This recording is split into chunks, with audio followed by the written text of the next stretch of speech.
Alhamdulillah alqail wa kana haqqan alayna nasrul mu'minin wa ashhadu an la ilaha illa Allah wahdahu wa ashhadu anna sayyidina wa nabiyyina Muhammad sallallahu alayhi wasallam. Allahumma salli wa sallim wa barik alayhi wa ala alihi wa ashabihi wattabi'ina lahum bi ihsanin ila yawmiddin. Amma ba'd, fa ayuha almuslimuna walmuslimat, usikum wa nafsi bitaqwa Allahi azza wa jalla wa ta'atihi, faqad faza almuttaqun. Muislam, baada ya kumshukuru Mwenyezi Mungu subhanahu wa ta'ala na kumtakia rehma mwalimu wetu Muhammad sallallahu alaihi wasallam, na kuhusieni pamoja na kuhusia nafsi yangu kumcha Mwenyezi Mungu subhanahu wa ta'ala. Muislam, mafanikio mwanadamu katika dunia yake hii fupi na kuelekea kwenye maisha kudumu yamo ndani ya Mungu. Na katika mwezi mzima wa mwezi wa Ramadhani ulihusika na kufundisha somo la uchamungu na imani kwa wale ambao walikuwa wanafunzi wazuri, watakuwa wamejifunza nini maana takwa. Kwa yule ambaye amekuwa toka mwanzo wa saumu inaanza na mpaka tunaishia, huyu atakuwa tena ni mtaalam wa kufundisha kitu kinaitwa cha Mungu. Uislamu, leo tutazungumzia Ghazwatul Badr al-Kubra, vita vya Badri. Uislamu, dini hii ambayo tunayo sisi, ilipatikana kwenye tabu. Watu wamepoteza maisha yao, watu wamepoteza mali zao, watu wamepoteza miji yao kwa ajili ya dini. Leo kuna misikiti watu wanafanya ibada, ni matokeo ya shida na mashaka waliowapata watu. Watu walihama kutoka miji yao wakenda Habasha, lakini watu walihama wakatoka Maka wakaelekea Madina na wakapoteza mali zao. Sasa kilichopotezwa ni mali, lakini sisi leo tunafaidika na matunda ambayo yalipatikana. Uislamu, kitu chote ambacho kinapatikana kwa gharama kinahitaji kulindwa. Kama una mke wako, una watoto wako, una shamba lako, umelipata kwa gharama, hatua ya kwanza ni kupata ile mali, lakini hatua ya pili ni kukilinda kile kitu. Kikipotea kile kitu, faida ya kukaa na kile kitu kinakuwa hakina maana. Kwa wenzetu walipambana wakatengenezea mazingira, leo sisi tunafaidika na Uislamu huu. Uislamu, anwani ya hutuba hii ya leo ya Ijumaa, na inawezekana ikawa labda ndiyo Ijumaa ya mwisho katika mwezi mtukufu wa Ramadhani, itakuwa na kichwa cha habari: je, tunakubali kupoteza ushindi uliopatikana katika vita Badri? Je, tunakubali kupoteza mafanikio yaliyopatikana katika vita Badri? Uislamu, vita Badri ilipatikana vipi? Uislamu, kulikuwa na msafara unatoka Sham, na ni msafara ambao ulikuwa umesheheni mali nyingi za matajiri wa Maka ambao walikuwa wakiwaadhibu Waislamu miaka nenda miaka rudi, na mpaka Waislamu wanatoka Maka wanaelekea Madina, bado madhila yalikuwepo. Mashamba ya watu walikuwa yanachoma moto, majumba ya watu walikuwa yanachoma moto, na familia za wale wenye kuamini ambao zilibaki bado Maka walikuwa wanaadhibiwa. Hili lilikuwa linawapata taabu Waislamu, na walimwomba Mtume mara kadha tunaomba Mtume tukapambane nao wale, tumewaachia mji, lakini bado wanaendelea kutupa tabu. Mtume SAW alikuwa hajapewa idhini ya kupambana, alibaki. Sasa Mungu akatoa fursa, ndio kama nilivyotangulia kusema, kuna msafara ulikuwa unatoka Sham una mali nyingi. Waislamu wakasema hii ndio fursa ya kuchukua mali zetu, na msafara ulikuwa hauna umbali zaidi kufikia Madina, ilikuwa ni njia ile ya cross border. Kwa kaona Waislamu hapa hapa tukachukue mali zetu, si kwa vita. Kwa Waislamu wakatoka kwa lengo hilo, kuchukua mali zao, basi maisha endelee. Lakini Mungu kwa upande wake alikuwa hataki hivyo, alikuwa anataka Waislamu waingie, wapambane na ape ushindi na akate mizizi ya ukafiri. Na Allah subhanahu wa ta'ala akalieleza tukio hili, wa yuridu Allahu an yuhiqa al-haqqa bikalimatihi wa yaqta'a dabira al-kafirin liyuhiqa al-haqqa wa yubtila al-batila walau kariha al-mujrimun. Wa yuridu Allahu an yuhiqa al-haqqa bikalimatihi, anataka Mwenyezi Mungu kuithibitisha haki kwa maneno yake, wa yaqta'a dabira al-kafirin, na kukata mizizi ya makafiri. Liyuhiqa al-haqqa, ili aithibitisha haki, wa yubtila al-batila, na kuiondosha batil, walau kariha al-mujrimun, japokuwa makafiri watu ovu watatukia. Kwa hiyo Waislamu hao walikuwa na malengo yao kuchukua mali zao, lakini Allah alikuwa na lengo jingine, kwamba waingie wapambane ili wasaidie, ili mzizi wa fitna ukatike.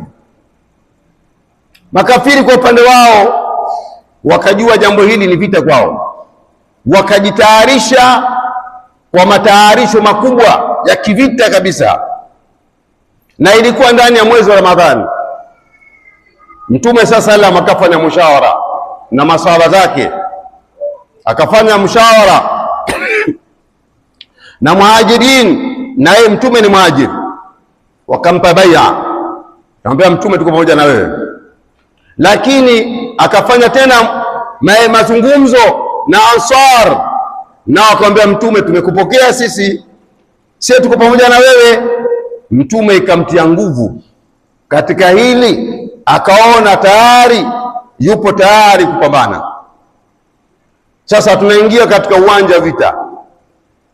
Katika uwanja wa vita vinaanza, Mtume akabaini kabisa wao idadi yao ni kidogo, na makafiri wako karibu 1000, Waislamu ni 313.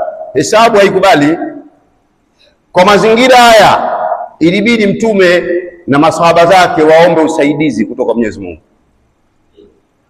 Na utaona hapa ndio inatakikana Muislamu siku zote akiona kuna jambo linakuwa zito kwake, asiumize akili yake wala kichwa chake wala imani yake, aombe usaidizi kwa Mwenyezi Mungu. Kwa nini uhangaike wakati Mwenyezi Mungu yupo? Na Allah subhanahu wa ta'ala akalinukuu jambo hili, istakithuna rabbakum fastajaba lakum, kumbukeni mlipomba Mungu msaada Mola wenu, fastajaba lakum, na nyinyi akakujibuni, akasema anni mumiddukum bi alfin min almalaikati murdafin, nitakuleteni malaika 1000 watakaofuatana mfululizo, batalion hiyo 1000. Wama ja'ala Allahu illa bushra walitumainna bi qulubukum, na Mwenyezi Mungu akulifanya hili isipokuwa ni biashara njema na kutiliza nyoyo zenu, illa bushra walitumainna bi qulubukum, na ili nyoyo zenu zitulie. Waman nasru illa min indillah inna Allaha azizun hakim, hakuna nusura isipokuwa kwa Mwenyezi Mungu, hakika Mwenyezi Mungu ni mwenye nguvu, ni kushinda. Mtume sallallahu alaihi wasallam ndio kamanda wa vita. Mtume vita alikuwa anaijua, na kiongozi lazima ajue vita. Kanapopambana akawapanga watu wake wote katika maeneo, kila mtu akawekwa katika eneo lake tayari kwa mapambano. Mtume sallallahu alaihi wasallam katika kupanga mapambano haya, msaada Mwenyezi Mungu kaja. malaika wakiwa na sura za kibinadamu wakaingia beto katika uwanja wa vita, na Mwenyezi Mungu sasa akawa na hapa maelekezo ya mapambano. Kumbuka hapa Mtume anaelekeza watu wake katika mapambano, kupambana, na Mwenyezi Mungu akawa anaambia malaika, idh yuhi rabbuka ila almalaika anni maakum. Kumbuka Mwenyezi Mungu alipofunudia malaika kuambia anni maakum, mimi niko pamoja na nyinyi. Fathabitu alladhina amanu, watieni nguvu walioamini. Sawati fi qulubi alladhina kafaru ruba, nitatia hofu katika nyoyo za makafiri. Fadhribu fawqa al-anaqi, wapigeni juu ya shingo zao. Wadhribu minhum kulla banan, wapigeni katika juu ya katika ncha za vidole vyao. Kwa hivyo sehemu ya kupigwa na kafiri ilikuwa ni kwenye shingo na katika ncha ya vidole. Mapambano haya yaliendelea na Waislamu wakaonekana wingi. Baada ile idadi kuonekana ni ndogo, kumbe wana kundi la malaika, makafiri wakawa sasa wana matatizo, wana hofu. Halafu wanaona watu hawa watu, mbona tuliona kidogo wamekuwa wengi. Nusura Mwenyezi Mungu ikaingia, Waislamu katika hili wakawa wamefanikiwa. Mtume SAW naye katika vita hii ndio ilikuwa vita ya kwanza, vita ya Badri. Hakukaa nyuma katika vita hii, akaingia akachukua gao la mchanga akawa anamwagia, na mchanga moja kwa moja uko unakwenda, chukua maadui mnapambana nao mbali na nyinyi mko mbali. Ulifika vipi? Utakuja kuona namna gani Mwenyezi Mungu Subhanahu wa Ta'ala. Na ili Mwenyezi Mungu akaja akalinukuu akasema, falam taqtuluhum walakinna Allah qatalahum wama ramaita idh ramaita walakinna Allah rama. Anasema falam taqtuluhum, hamkuwaua hawa makafiri, walakinna Allah qatalahum, Mwenyezi Mungu ndio laua. Wama ramaita idh ramaita, na ukutupa mchanga Muhammad, gao la mchanga, walakinna Allah rama, Mwenyezi Mungu ndio alofanya.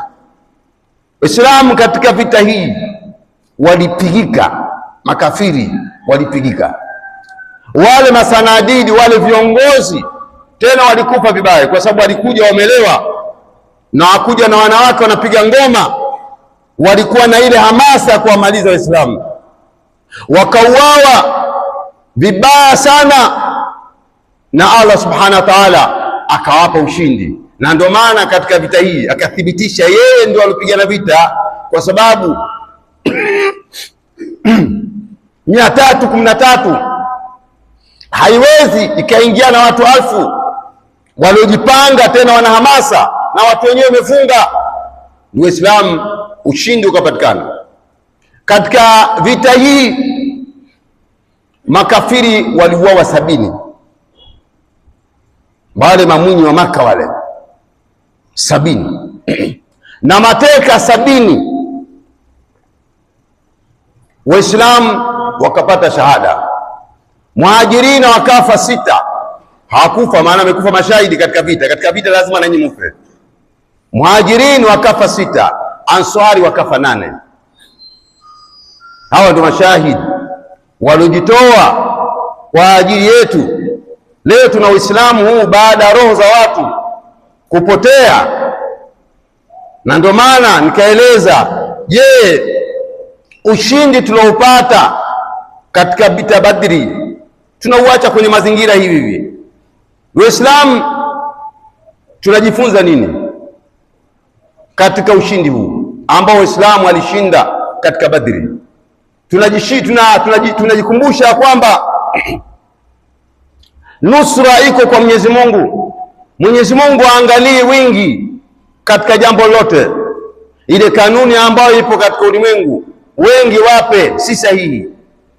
Wape wengi hata kama si watu wa kweli, si watu sawa sawa. Wapeni wengi watachukua, hapana, si kanuni. Anayepewa haki ni yule ambaye hata kama ni mmoja anapewa haki. Uislamu ulishinda hapa. Waislamu katika ulimwengu wana shida nyingi sana.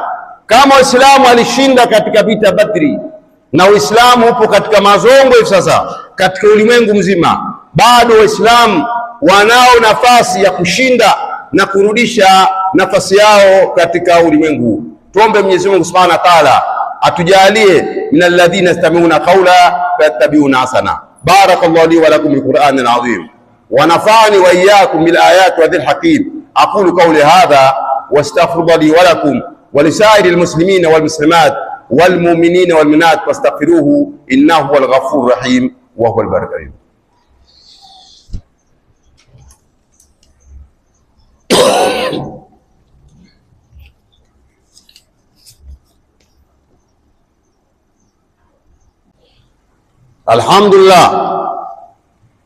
Alhamdulillah haqqa hamdi hamda yuafi ni'amahu wa yukafi mazida wa ashhadu an la ilaha illa Allah wahdahu la sharika lah wa ashhadu anna sayyidina wa nabiyyina Muhammad sallallahu alaihi wasallam Allahumma salli wa sallim wa barik alayhi wa ala alihi wa ashabihi wattabi'ina lahum bi ihsan ila yawmiddin, amma ba'd. Waislamu, kwa nini Waislamu walishinda? Hawakuridhia kuishi maisha ya kafiri, hawakuridhia kuishi na pombe, hawakuridhia kuishi na wanawake wanatembea utupu, hawakuridhia kutawaliwa na makafiri. Ndio sababu ya ushindi wao, na Mwenyezi Mungu kawasifu hawa: Muhammad Rasulullah walladhina ma'ahu ashiddau 'ala al-kuffar ruhamau bainahum. Muhammad ni mtume wa Mwenyezi Mungu, na wale waliokuwa pamoja naye ashiddau 'ala al-kuffar, ni wakali kwa makafiri, ruhamau bainahum, mpaka mwisho haya. Sisi tulichokosa, wenzetu walikuwa ni wakali, walikuwa hawakubali kabisa kuwa chini ya system ya kikafiri, na ndio maana walipambana. Walitawaliwa wakiwa Maka, lakini walipokuwa ingia Madina tu wakawa na dola yao. Makafiri walikuwepo, lakini walikuwa wao walipa kodi. Iweje leo Waislamu wana maeneo yao kadha na maeneo mengine 99% na Waislamu wanashindwa vipi kusimamisha cha Kiislamu? Wanamagopa nani? Wanasubiri ruhusa Marekani na Uingereza. Waislamu ruhusa yao ni kwa Mwenyezi Mungu, wanatakiwa simamisha cha Kiislamu. Waislamu sio swala tano na funga tu na hija tu, la. Uislamu ni maisha, Uislamu ni sheria. Allah Subhanahu wa Ta'ala anasema: ayu alladhina amanu ma lakum idha qila lakum nfiru fi sabilillah afaqaltum min al-ard araditum bil hayati ad-dunya min al-akhirah fama mata'u al-hayati ad-dunya fil akhirah la qalil. Ya alladhina amanu ma lakum, na ninyi idha qila lakum, napoambiwa mfiru fi sabilillah, nendeni mkapiganie dini ya Mungu, mpiganieni mfumo wa Mungu utawale katika maisha. Nyinyi mnatawaliwa, nyinyi mkiwa msikitini mna sheria za dini kutawaleni, mkiwa nje mna sheria ya demokrasia. Hii haiko sawa, hilo mlijue. Sasa lini mtatoka ikawa mnatawaliwa msikitini, mnatawaliwa na sheria ya dini, na nje mpaka lini nyinyi? Au tutakufa hivi vitu? Na ndio maana Allah anatueleza hapa, mna nini nyinyi? Idha qila lakum infiru fi sabilillah afaqatu min al-ardi, mnajitia uzito katika ardhi, mshafika tena. Araditum bil hayati dunya min al-akhirah, mmeridhika na maisha ya dunia kuliko akhira. Fama mata'u al-hayati dunya fil akhirah illa qalil, haikuwa starehe ya dunia kulingana na akhira isipokuwa ni starehe ndogo, miaka 50, 60, 70 naondoka. Kwa wenzetu wao hawakuridhia, kwa na sisi tunatakuwa turidhie tusiridhie. Lakini tafsiri yake ni kwamba tunaridhia.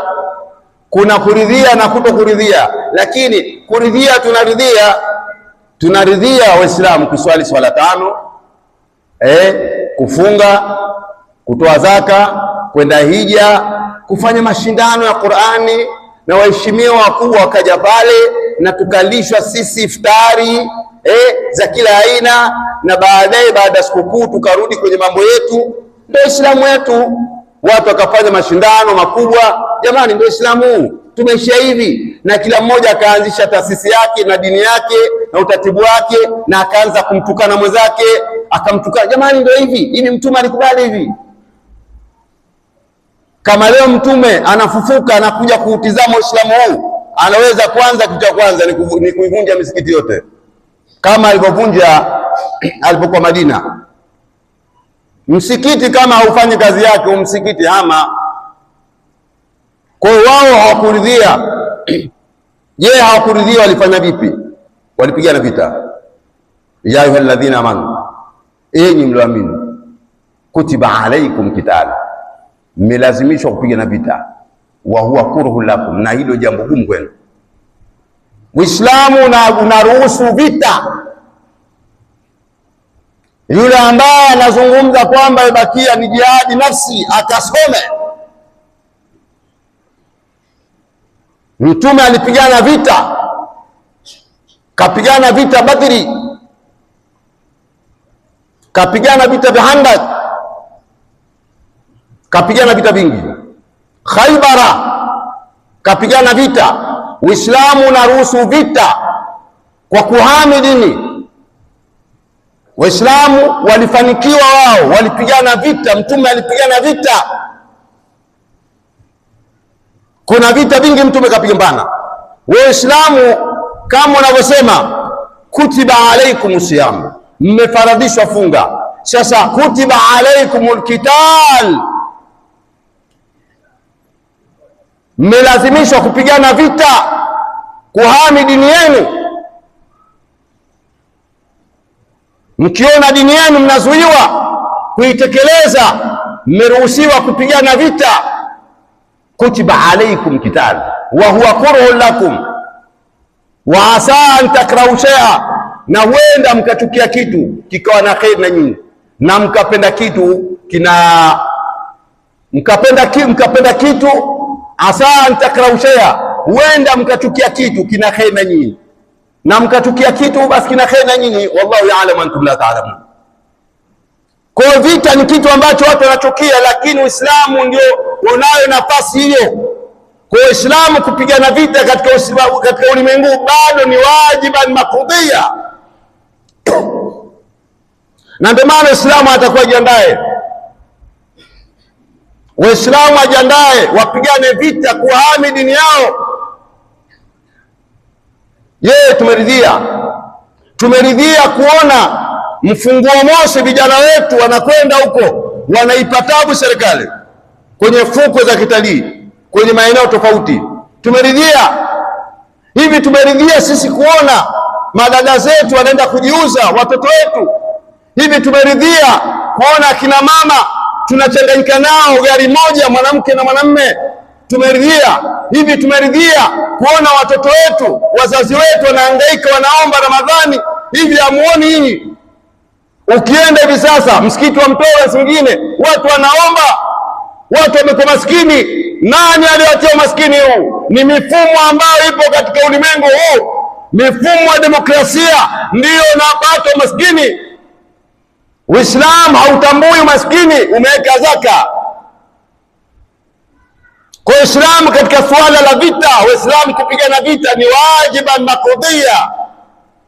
Asije mtu akasema kwamba vita vipo. La, vita vipo. Mtume kapigana vita. Je, maswahaba zake hawakupigana vita? Wa Abu Bakar Siddiq radhiallahu anhu warda, baada ya kutawafu Mtume, kuna watu walikataa kutoa zaka. Je, alizungumza nao? Alikaa nao kikao? La, aliandaa jeshi akawapambana nao. Umar bin Khattab radhiallahu anhu warda akamwambia, ya amiri mu'minin, unapambana na watu hawa, unapambana katika vita na kadhalika. Akasema hapana, wanazuia moja katika nguzo. Nchi haiwezi kuongozwa bila uchumi. Hawa wanazuia, lazima mpambana nao hata tafia ila amrillah, mpaka warudi kwenye mstari. Na walirudi katika mstari. Alitumia nini? Alitumia jeshi. Waislamu mna jeshi. Waislamu lazima watu umakini, warudi katika tarehe.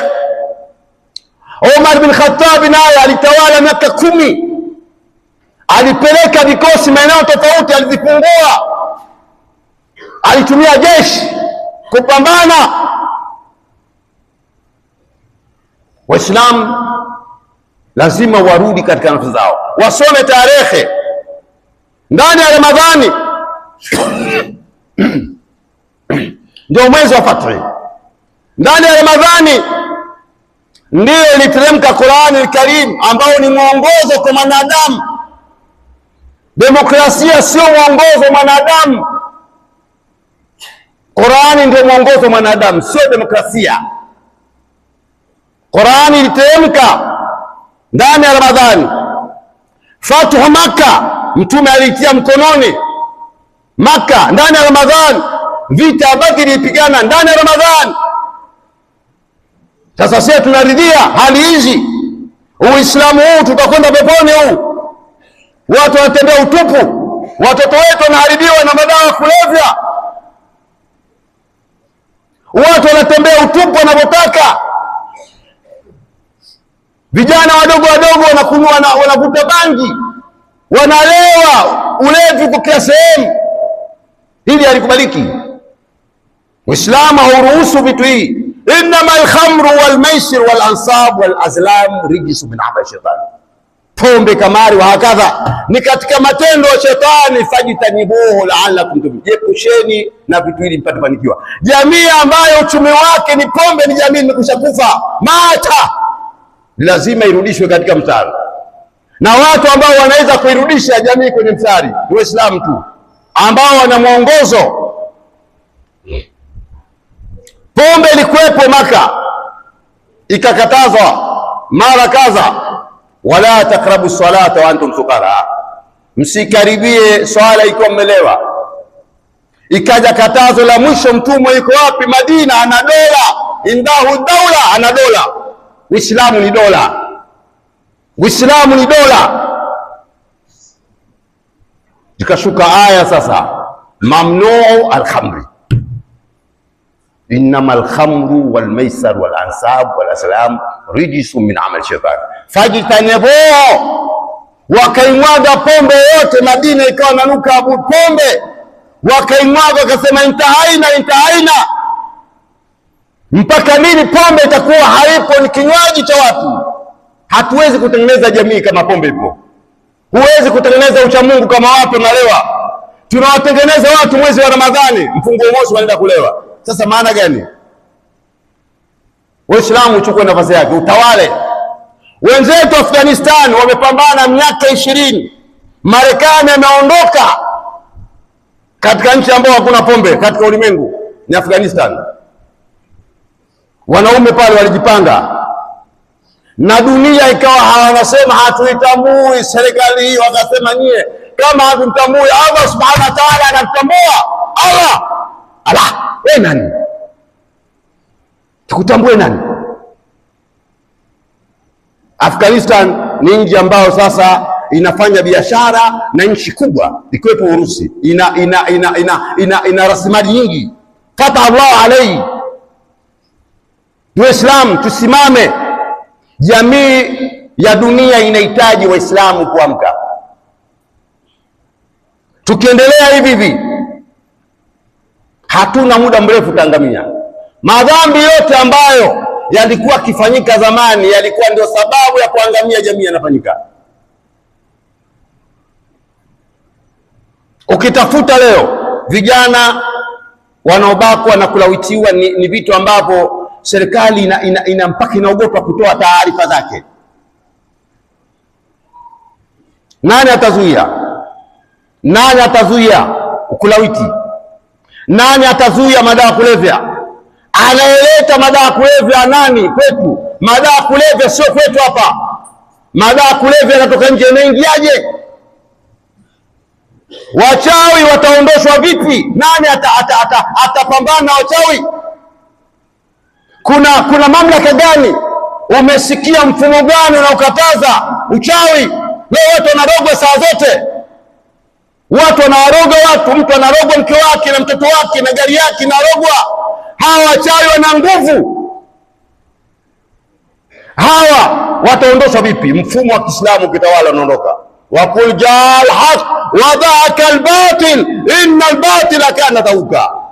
Tusidanganye wala dunia isiseme uongo kwamba umetuletea demokrasia itafaa. Demokrasia imekuja kuleta magogoro.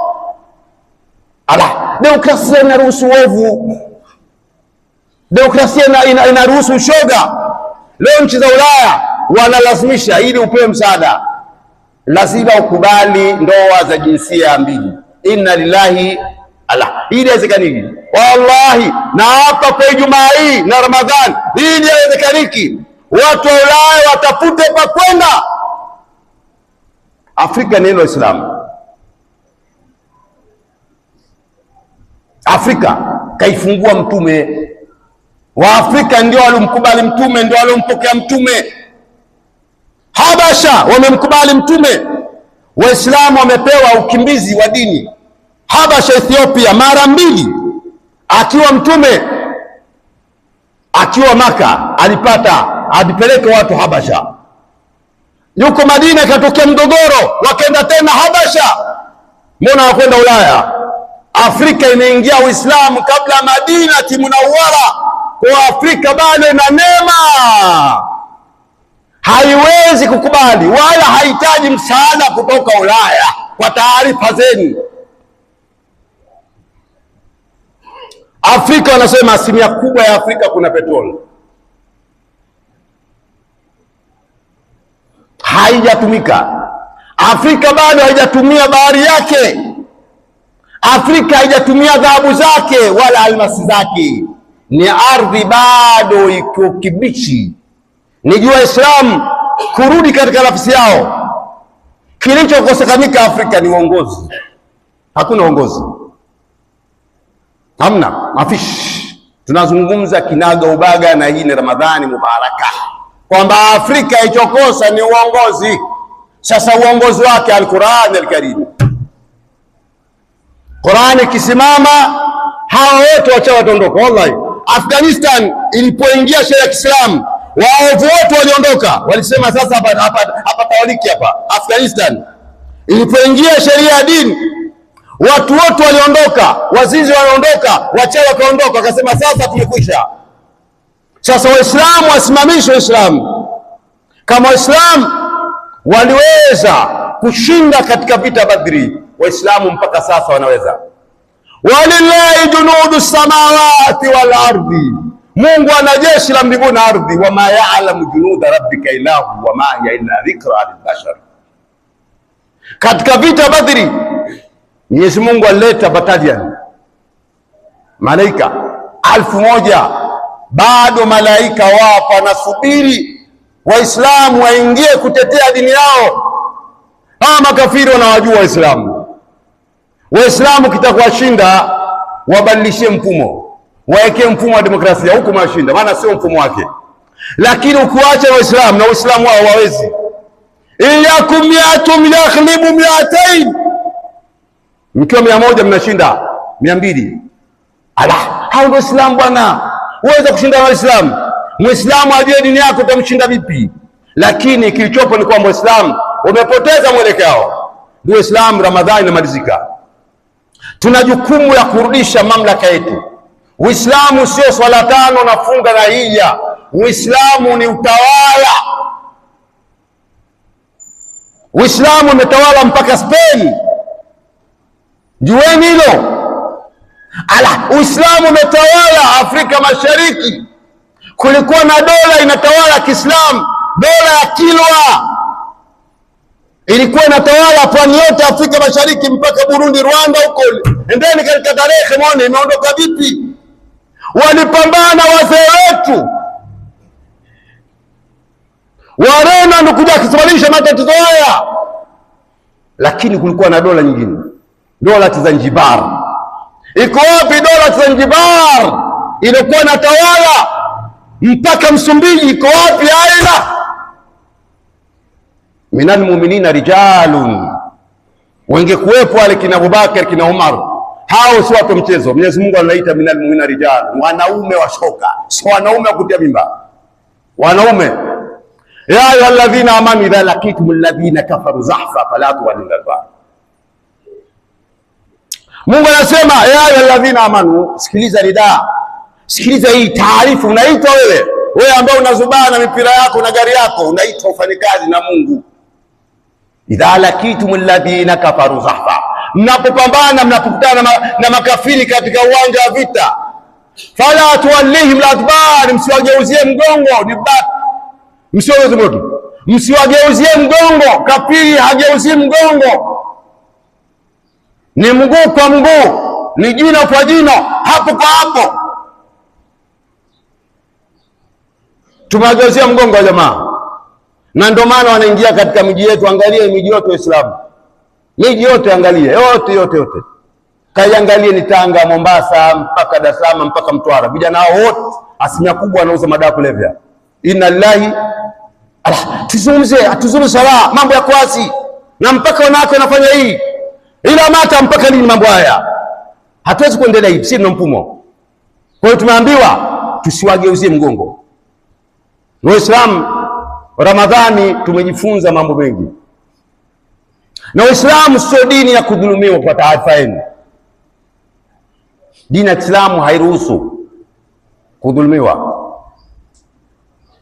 Allah anasema udhina alladhina yuqataluna biannahum dhulim. Nadhani hii itakuwa aya mwisho katika hutuba katika Qur'an Karim. Udhina alladhina yuqataluna biannahum dhulimu wa inna Allaha ala nasrihim laqadir. Alladhina ukhriju min diyarihim bighairi haqqin illa yaqulu rabbuna Allah. Wameruhusiwa kupigana wale wanaopigwa, anayekupiga mpige. Ndio sheria inasema anayekupiga mpige. Al-ainu bil-ain wal-anfu bil-anf, jino kwa jino, pua kwa pua, sino kwa sino. Al-qisas, hakuna kitu kwamba akupiga yeye, anakupiga na nini, ana vichwa viwili. Wameidhinishwa kupigana wale wanaopigwa. Waislamu wanapigwa ulimwengu mzima. Mnayeona anaendelea Mashariki ya Kati, huyu mtu kama Trump anafika sehemu kwamba anaweza kumweka rais katika nchi, anawaambia wa Iran kwamba rais wa pale atamweka yeye. Ana uwezo gani? Marekani tunakuambia popote pale ulipo umekwisha shindwa. Na Marekani, kwa taarifa yenu, anarudisha majeshi sasa. Ule mziki aliopambana nao si mziki wa kawaida. Taarifa za kijeshi zinaonyesha ameshashindwa. Alitaka kutumia technique kuwachukua Waarabu. Mungu afungue Waislamu zetu. Ilikuwa wapigane nchi za Kiarabu, wapigane, alafu yeye atarudi nyuma. Yeye amekuwa kama Pita Tange, anawaingiza katika mtego, alafu yeye wameshtuka Waarabu, ambia la, nenda peke yako kapigane. Huu mziki na hao watu hawezi. Na Irani, huyu mwamba alioingia, baba yake ameuawa, mkewe ameuawa, ana hasira na visasi, ana mambo kama 7. Anamwambia kwanza, sitaki kumwona Marekani yupo katika Mashariki ya Kati. Mashariki ya Kati muondoke. Hii vita si ya leo la kesho, na ana silaha ambazo si kawaida. Mwamba yule, mwisho wa Marekani mkusha. Siku zote mtoto mtundu mwache siku moja akapigwe, ndo akili yake. Sasa Marekani ni mtoto mtundu, amejaribu safari hii, kaingia anapiga mkongoto, watu wanagonga tu. Waislamu, tuombe Mungu atupe taufiki. Kwa hivyo tunasema Uislamu hauruhusu kudhulumiwa. Je, Waislamu wanadhulumiwa? Ndio, Waislamu wanadhulumiwa. Waislamu wanadhulumiwa ulimwengu mzima. Kwani sisi tutakuweka sheria ya Kiislamu? Kuna mtu ataturuhusu? Leo ukitakuweka sheria ya Kiislamu, atakwambia mtu unaweka sheria ya Kiislamu. Ndio, sheria ya Kiislamu, mimi lazima ni sheria ya Kiislamu kwa sababu ndio msheria Mungu.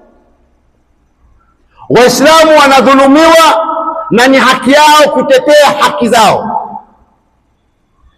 Kwa hivyo hakuna njia nyingine.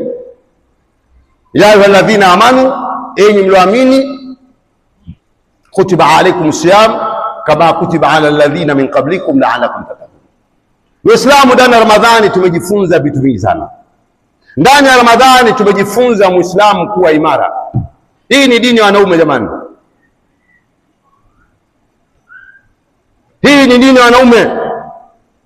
Waislamu ndio watu peke yao ambao wana Mungu, wana mtume, wana mwongozo, ndio wanaweza kuibadili dunia, sisi mwingine. Dhulma ambayo ipo haiwezi kuondoka. Uislamu mfumo unaotawala katika ulimwengu wa dhulma. Kwa sababu gani wa dhulma? Unatawala sehemu ambayo sheria ya Kiislamu itakuwa itawale, kwa sababu dunia ni ya Mungu, sheria itakiwa za Mungu. Sasa kwa nini tumeikuwa demokrasia? Kwa hivyo hii ni dhulma. Uislamu, sheria ambazo zipo katika ulimwengu zinaruhusu uovu. Pombe inaruhusiwa, zina inaruhusiwa, madawa ya kulevya yapo. Yataondoka vipi? Nijue Uislamu urudishe nafasi yake na kuondosha vitu hivi. Uislamu, wahurumieni watoto wenu, wahurumieni wazee wenu wanaoteseka. Uislamu, tunaingia Ramadhani, umaskini umetawala. Uislamu ukishatawala, kutoa zaka ni kitu cha lazima. Uislamu ukitawala, kutoa zaka ni lazima. Kwa hiyo ndugu Waislamu, tunamaliza Ramadhani, tujue tuna kitu tumepoteza. Tunatakiwa kwanza tusiridhie kuishi katika mifumo ambayo si ya Mungu kwa mujibu wa dini yetu. La pili, tusikubali kudhulumiwa. Lakini nikupe zawadi kabla ya kumaliza hotuba yangu. Dua ya mwenye kudhulumiwa hairudi nyuma. Hata kama una mchawi, hata kama una mganga kienyeji anaharibu maisha yako, mwambie ya Rabbi, huyu ananidhulumu. Wallahi, kama ni mchawi, utakachosema Mungu ataitika. Itaku duao madhulum, yogopeni dua mwenye kudhulumiwa. Muda wa kuweza kulalamika, tunaonewa, tunapigwa, bas. Almarhum Alhaji Profesa Kigoma Malima, mwamba huyu, alisema don't mourn, organize. Jipangeni, jekeni sawa. Mwamba huyu. Waislamu warudi kwenye nafasi yao, waitawale dunia. Kama Waislamu walifika Spain, Waislamu warudishe mamlaka zao, warudishe Waislamu wao. Sio Uislamu chotara kama huu, tukiwa msikitini Waislamu, tukiwa nje kuna sheria nyingine. Mwenyezi Mungu atupe taufiki. Rabbana dhalamna anfusana wa idha lam taghfir lana wa tarhamna kunna khasirin. Allahumma ighfir lana dhunubana wa israfana fi amrina wa thabbit aqdamana wansurna kama dhalimin. Allahumma innaka afuwun tuhibbul afwa fa'fu anna. Ya Allah, tunakuomba kwa uwezo wako na nguvu yako na hisani yako, tuwezeshe funga hii Ramadhani kubali. Ya Rabbi, tunakuomba kwa uwezo wako uturudishie utawala wetu na ukhalifa wetu, Uislamu utawale kama mamlaka. Ya Rabbil Alamina, kama uliwanusuru Waislamu katika Badri, tunusuru sisi Rabbil Alamina. Ya Rabbi, tujalie vita vinaendelea Mashariki ya Kati, muondoshe Marekani watu wake. Ya Rabbi, wote ambao wanapambana sasa, ya Rabbi ondoshe. Ya Rabbi, jalia Rabbil Alamina, tupe kheri. Jalia Rabbil Alamina katika nchi yetu na salama. Ujalie viongozi wake wapite salama, waongoze katika salama, wafanye uadilifu kwa waja wao. Ya Rabbil Alamin, wahurumie wa viongozi wetu, wahurumie watu wao na watawala, waondoshe shida za dunia. Ya Rabbi, tuepushie na maadui ambao wanataka kuivuruga Tanzania wasiweze. Rabbil Alamin, ya Rabbi, tunakuomba ndugu zetu wa Palestina ambao hawajui raha, wanateswa. Ya Rabbi, tusaidie. Ya Rabbi, tuwezeshe ndugu zetu ambao DRC ambao wanadhulumiwa na mataifa ya Ulaya, zinachukuliwa mali zao. Ya Rabbi, jalia Waislamu wakawahami ndugu yao. Ya Allah, ya Azizu, ya Samiu, Wadudu, wa Hafidh Allah, wa sallallahu alaihi wa sallam.